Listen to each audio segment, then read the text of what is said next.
Hello dear student, I am doctor Sunil from care institute of commerce. मैं आपको second important term करा रहा हूं, reverse repo rate.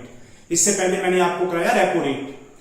Repo rate या reverse repo rate ये RBI का टूल है जिससे वो मनी सप्लाई को कम करता है मार्केट में या मनी सप्लाई को बढ़ाता है। अब रिवर्स रेपो रेट क्या है? इससे पहले हमने रेपो रेट पढ़ा।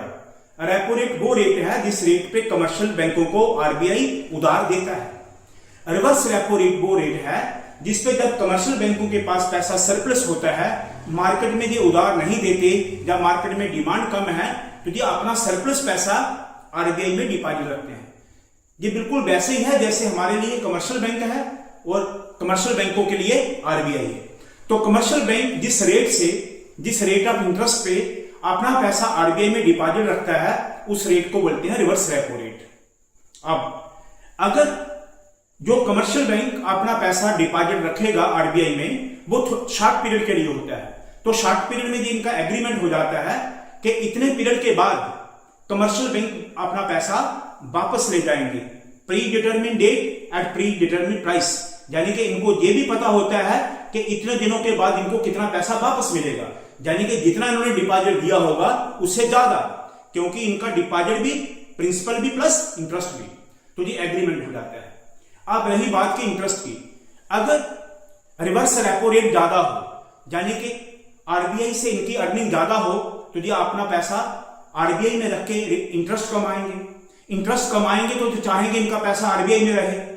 जब आरबीआई में ये पैसा अपना सरप्लस फंड कर देंगे तो लोगों के लिए पैसा कम हो जाएगा, यानी कि लोगों को लोन कम देंगे। लोगों को लोन जब ये कम देंगे तो मार्केट में मनी सप्लाई कम हो जाएगी। जब मार्केट में मनी सप्लाई कम हो जाएगी तो क्या होगा? मार्केट में मनी सप्लाई कम होने से आपका इन्फ्लेशन कंट्रोल हो जाएगा। इसके विपरीत अगर रेपो रेट कम हो, रिवर्स रेपो रेट कम हो जाए, रिवर्स रेपो रेट कम हो तो इनको इंटरेस्ट की आमदन जो आरबीआई से हो रही थी वो कम हो जाएगी। तो ये अपना पैसा आरबीआई से निकाल के लोगों को उधार देंगे। लोगों को उधार देंगे तो मार्केट में मनी सप्लाई बढ़ जाएगा। मार्केट में मनी सप्लाई बढ़ जाएगा तो डिफ्लेशन कंट्रोल हो जाएगा, यानी कि मार्केट में मनी सप्लाई बढ़ जाए तो डिफ्लेशन कंट्रोल हो जाएगा और मार्केट में मनी सप्लाई घट जाए तो इन्फ्लेशन कंट्रोल हो जाएगा। ये होता है रिवर्स रेपो रेट, वो रेट जिस रेट पे कमर्शियल बैंक अपना डिपॉजिट सरप्लस पैसा आरबीआई में रखते हैं। देखिए मेरे साथ, reverse repo rate, the rate at which the commercial bank park their surplus funds with the RBI. Park का मतलब यहां पे डिपॉजिट है। The way the commercial bank generate their this way, इस तरीके से the commercial bank generate their interest income, अपनी interest की इनकम जनरेट कर लेते हैं from the RBI. There is an agreement regarding the repurchase at the predetermined date and the price.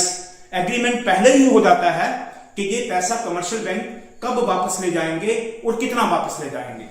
अब नीचे लिखा fall in the reverse repo rate, आपको बता दिया अगर रिवर्स रेपो रेट कम हो जाए, रेट ऑफ इंटरेस्ट अगर इनको आरबीआई कम दे तो ये अपना पैसा ज्यादा देर वहां नहीं रखेंगे, उधर से निकाल लेंगे तो लोगों को लोन देंगे तो मार्केट में मनी सप्लाई बढ़ जाएगा। मार्केट में मनी सप्लाई बढ़ जाएगा तो डिफ्लेशन कंट्रोल होगा।